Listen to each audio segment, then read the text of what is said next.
akaumbika ndani yako, akaingia ndani yako, unakuwa sio mtu wa kawaida.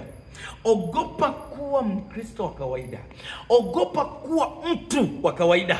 Na ndio maana unalogwa, unarogeka. Kwa sababu gani? Wewe ni wa kawaida. Yesu afanye kazi ndani yako. Bali imeandikwa Mungu anafanya kazi na wampendao. Narudia tena, Mungu anafanya kazi na wampendao. Kwa unaweza ukafanya kazi na Mungu lakini Mungu asifanye kazi na wewe. Mungu anafanya kazi na wampendao, wanaomuishi Mungu katika maagizo ambayo unayatoa kupitia Kristo Yesu. Kupitia Kristo Yesu.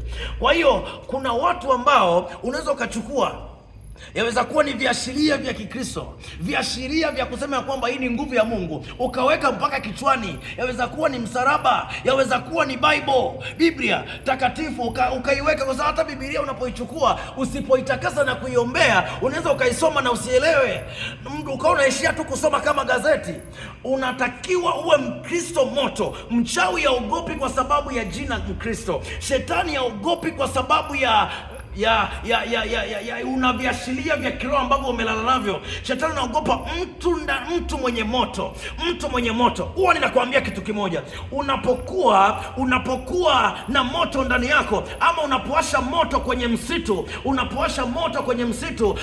kama kuna wadudu ndani ya msitu wanakimbia, nyoka watakimbia, kenge watakimbia, mabaya yote yatakimbia. Yanakimbia kwa sababu gani? Yanaogopa ule moto. Bwana Yesu apewe sifa. Yanaogopa ule moto. Na hivyo ukiwa na moto ndani yako, mchawi anapokuja anateketea, anasema huyu alogeki. Kwa nini? Ana moto. Na hata kama kuna majini yenye moto, kuna mapepo yenye moto, Mungu wako ni moto ulao, kwa sababu hawataweza kuingia ndani yako na kuharibu. Kwa hiyo hawaogopi kwa sababu na title ya mchungaji, hawaogopi kwa sababu na title ya uimbaji. Wanaogopa mchungaji mwenye moto, wanaogopa mwimbaji mwenye moto, wanaogopa mtu mwenye wokovu mwenye moto. Sio mwenye wokovu tu alafu ni baridi, ana jina la wokovu lakini hauishi huo wokovu. Ana jina la wokovu lakini hayuko kwenye wokovu.